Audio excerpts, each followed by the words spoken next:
You guys were getting back together. You should not be talking about me sleeping around. What I do with my life is my business. Three baby daddies. I got 3 babies with the same man. Okay, see if that's true, won't we? How am I on child support? I was out of town working when the court date was set up for the DNA test. So I missed the court date, automatically rules me as the father. I'm thinking, how am I on child support? There's been no DNA. There's no connection to me and that boy. You met her, had sex with her, and then 3 months later you got married. You know when you married my mom? I think it was October 77. No, you did not. Married my mom June of 1979 in Oklahoma. Strap in, folks. This is where the roller coaster starts. Judge kicks off the case of Walters versus Rogers and Sanders. Ms. Walters asserts that Mr. Rogers fathered her child during a childhood friendship turned complicated and now dodges his responsibilities like a pro. She's gunning for a DNA test to get some accountability. Buckle up because the ride's about to get bumpy. Ms. Walters, you claim the defendant was a childhood family friend who got you pregnant and now refuses to do anything for your 3-year-old son, Rylan. You've petitioned the court for a DNA test to prove that he is Rylan's father, so he will finally step up. Next up, Mr. Rogers plays financial Jenga. He's neck deep in child support woes for a kid he swears isn't his. Armed with his mom, he's here to shatter that claim like a bad karaoke night. His tale of woe includes a stint in jail over unpaid child support that reads like a soap opera plot twist. And you thought your family reunions were awkward. Wait till you see what's up next. Say you spent 2 months in jail for unpaid child support and are currently behind more than $2,500 in payments for a child who is not yours. You and your mother are here to prove that you are not Rylan's biological father. Here's where the plot thickens, like Thanksgiving gravy. Ms. Walters unveils a saga of childhood bonds, secret romances, and the kind of family drama that could fuel a reality show. She details how their covert escapades have now landed them in court with a side of personal fallout. Grab your popcorn because there's more drama ahead than a season finale.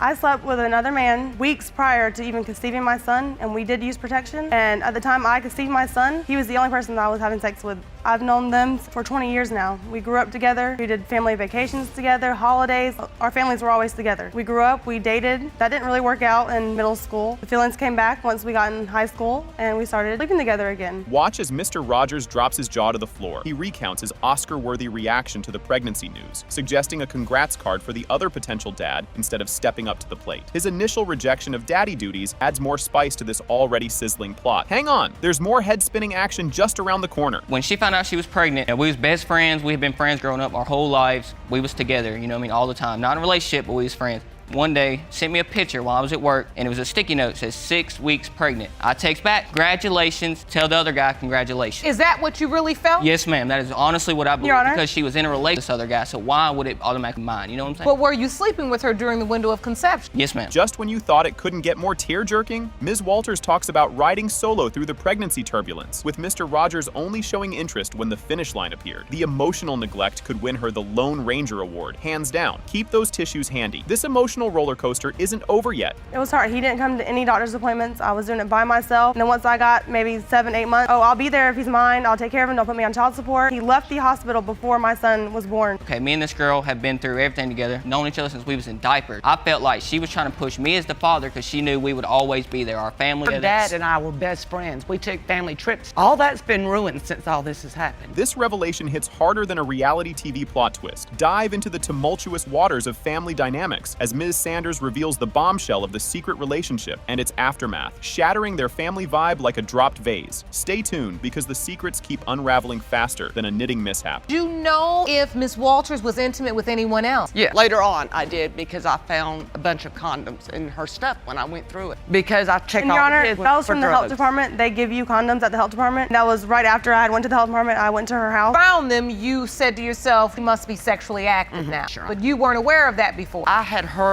that You didn't because know I for loved certain. her, I didn't listen to the rumors. Brace yourself for a bureaucratic snafu. Mr. Rogers navigates the murky waters of legal proceedings with the skill of a blindfolded sailor, missing crucial court dates and getting pegged as the dad by default. His explanation could double as a how not to guide on handling paternity suits. Next up, witness testimony that's juicier than a gossip column. All right, I was not in the delivery room when he was, so therefore my name is not on that birth certificate. I've had no DNA, but DNA established the whole time he has been in this world. How am I on child support? I was out of town working working when the court date was set up for the DNA test. So I missed the court date, automatically rules me as the father. I'm thinking, how am I on child support? There's been no DNA. There's no connection to me and that boy. It's him being mine Your Honor, at the moment. But there's been a court date. Yes, ma'am. Here comes a curveball with a side of fries. A witness steps up, throwing fresh light with insights that stir the pot even more, if that was possible. Their testimony could sell tickets if this were a movie. Don't go anywhere. The climax is more thrilling than a horror movie jump scare. And Ms. Rogers, you are Ms. Walters' best friend. How long have you known one another? 22 years. Last name Rogers? Yes. Sounds familiar. Yes, ma'am. That's my sister. So you and Ms. Walters are best friends because you all grew up together. Exactly. I was in the house every other weekend, every summer, all the time. I went up there, she there all the time, every bit that we could be together. And you're still best friends today? Yes, Yes, we Your are. Honor. Do you believe your brother is Ryland's father? No, ma'am. And now, the moment that could silence a stadium. The judge lays down the DNA results, and guess what? It has been determined by this court. Mr. Roger, you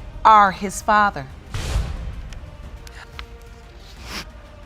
Can you believe this start? Mrs. Sams drops a bombshell, claiming that Mr. Doris, whose name is on her birth certificate, might not actually be her biological father. She's here to request a paternity test to clear the air, fueled by a jaw-dropping revelation at a family reunion. Meanwhile, Mr. Doris is visibly shaken, completely floored by the allegations, insisting with all his heart that he is her biological father. Brace yourself. The twists just keep coming. Ms. Sams, you're here today requesting that this court grant you a paternity test to prove that the defendant, Mr. Doris, the man who is on your birth certificate, is not your biological father. Mr. Doris, you say you are heartbroken that Ms. Sams claims you are not her father and say there is no need for a paternity test. You know are her biological father. Things just got real. Mrs. Sams delves into a story about a revealing chat with her mother concerning some medical history inconsistencies that first sparked her doubts. After her mother brushed off her concerns and later hinted at secrets on her deathbed, Ms. Sams felt pushed to seek the truth in court. You'll want to stick around for what's uncovered next. Making comments back and forth to my mom because of blood work that had happened. Our lab work was done about the same time in one of our pregnancies that typically only be if we had the same mother and father. So at that time I said something to my mom about it and my mom laughed about it. Oh, you know, there was this time in my life and, you know, things were crazy and kind of laughing. But at that time, still maintained that Mr. Doris was your biological father. Never really talked about it. Hold on to your seats, folks. We're reaching the emotional climax of the case as Ms. Sams and Mr. Doris hash out their family drama in front of the judge. Mr. Doris's sketchy recall of key dates and past events only adds fuel to the fire of Ms. Sams's suspicions, while the judge stresses the importance of uncovering the truth for both familial bonds and medical reasons. Get ready, because it's about to get even more intense. Mr. Doris, what was the nature of your relationship? We just clicked right off the bat. I mean, we was together like 3 months and we ended up getting married. She was not pregnant. Okay. She wasn't sleeping with no one else but me. You met her, had sex with her, and then 3 months later you got married. You know when you married my I mom? think it was October 77. No, you did not. Married my mom June of 1979 in Oklahoma. Here's where things get twisty. Mr. Hooper, Ms. Sams's uncle, steps up with some juicy details that thicken the plot. He suggests that Ms. Sams's mom might have been expecting before Mr. Doris came into the picture. This ties back to a mysterious amended birth certificate Ms. Sams found, pointing to long-hidden secrets about her birth. You won't want to miss what happens next. Which would make you her mother's brother, is that correct? Yes, ma'am. What information do you have about this paternity mystery? You know, 77, 78, when my sister moved to my hometown, she was with another man at this time. He was gone. And at that time, my sister had a conversation with my father, saying that she had been a little late. Mr. Doris comes into the picture. They fell in love, they got married. Right after the baby was born, they just disappeared. Just when you think you've seen it all, the court reconvenes with Ms. Sams and Mr. Doris having taken the DNA tests, and the air is thick with anticipation. Each is wrestling with what the results might mean for their relationship. Mr. Doris clings to hope, despite the looming evidence. The verdict is about to be delivered, and it's a doozy.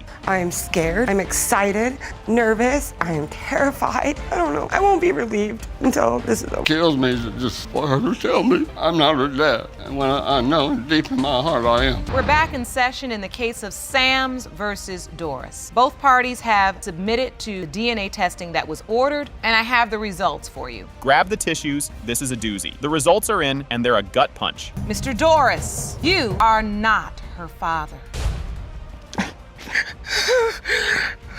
I'm so very sorry.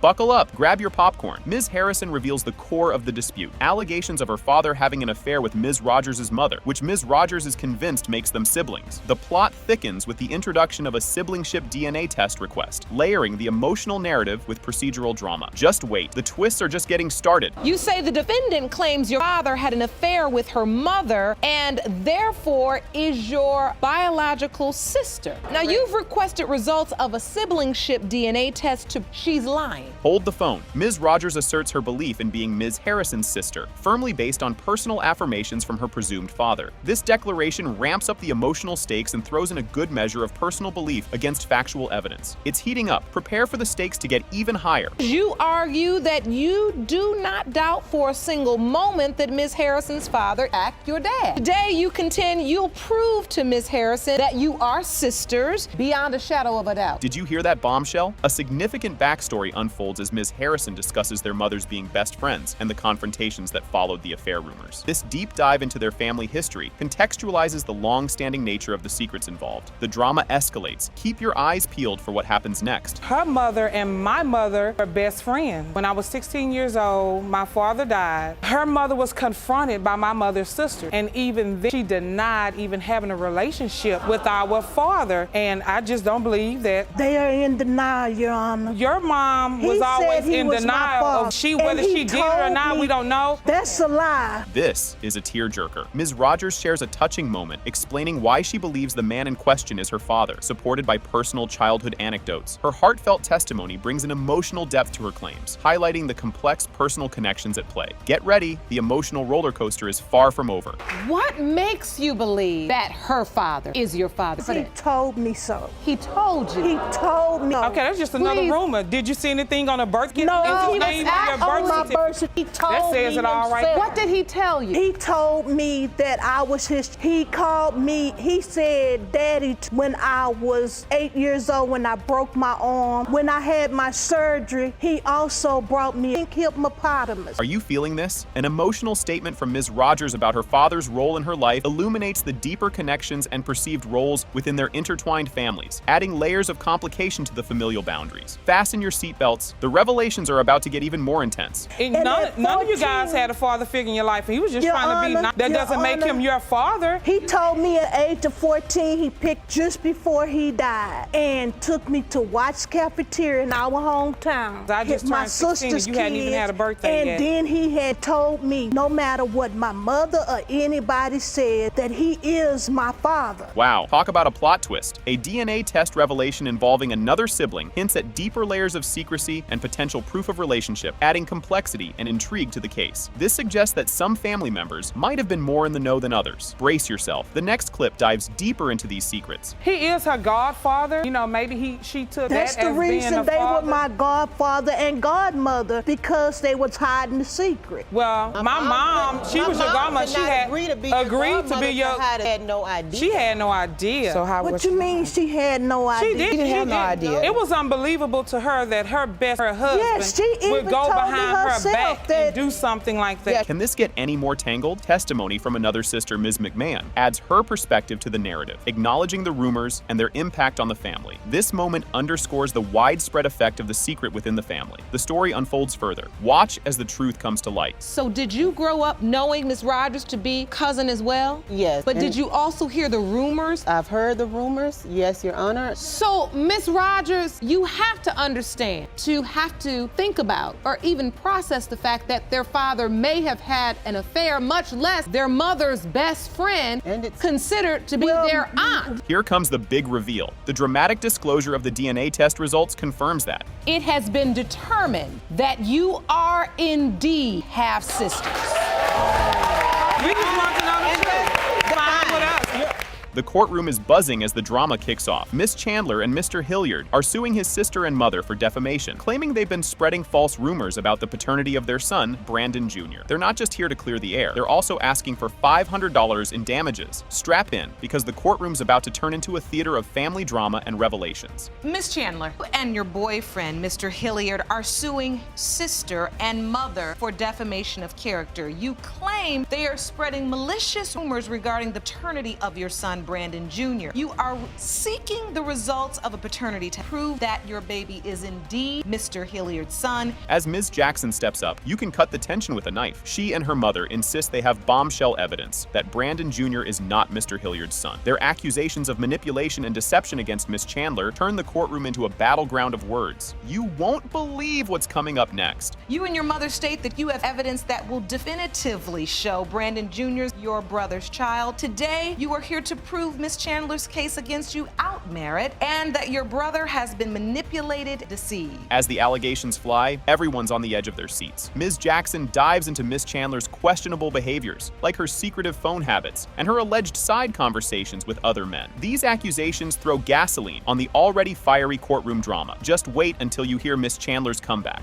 Annie has always gone to the racetrack, and she talks to guys on Facebook, texting guys, and she has a lock on her cell phone to where my brother can't see her phone. He stayed at my house with his kids. Now, what and proof do you have of that? she's admitted it to me. No, I have not. You slept with that guy at your house. Brandon and the kids at my house. We were not together. Who's this guy you're claiming that Miss Chandler slept with? A friend of a friend. Miss Chandler hits back hard, defending her privacy and independence. She challenges the relevance of her past relationships to the current paternity dispute, insisting that her private life is her own business. The gloves are off, and the next exchange is even more heated. You guys were getting back together. Talk about me sleeping around. What I do with my life is my business. Three baby daddies. I got 3 babies with the same man. Okay, see if that's true, won't we? A guy that she lived next door to started dating him when my brother went to California with his 6th son. He broke up with me, and I dated him for 3 days. The courtroom drama deepens as family loyalty and betrayal are thrown into the spotlight. Miss Chandler and Ms. Jackson hurl accusations back and forth, each claiming the other has poisoned Mr. Hilliard against his family. The emotional stakes are sky high, and you won't want to miss what happens next. That's why you and your mom decided that I was a bad person because I don't even know why you're in the first took place. Brandon away, and I'm independent, and I care. All you do is give in to her. It's what you've done for 4 years. You give in to her. Yeah, you do. What have you done to us? Our family. He chose his family, me and his kids. My family took him in whenever you guys turned your backs on him because he chose. Turn our back on him. He turned his back on us because of you. Kathy Hilliard, Mr. Hilliard's mother, brings everyone to near tears with her emotional testimony. She feels robbed of her relationship with her son, blaming Miss Chandler for driving a wedge between them. Her words tug at the heartstrings, setting the stage for an even more dramatic revelation with the DNA results. You guys have always been able to come around. No. You chose not. You guys can come around, but you didn't want to. You're the one that told me Whenever I don't need a family. I have a family. Yeah. Because you turned your back on me, attacking me, coming to my house, taking Then my why don't you stepson. keep that tater trap of yours shut? I'm sorry, but whenever you got something to say to me, I'll come 10 times worse. They've kept your grandchildren from you too? Yes, I do. Mr. Hilliard throws another curveball, expressing doubts about the timeline of Chandler's pregnancy announcement. His skepticism adds another layer of suspense to the already tense courtroom. Everyone is holding their breath for the DNA test results. Brace yourself for the big reveal. Right after we had, I knew I was pregnant. So, I don't know how. Mr. Hilliard, when she said that to you, what were you thinking? What the hell? How's that possible? You to be honest, and you were. How's that possible? I did tell him that I was pregnant.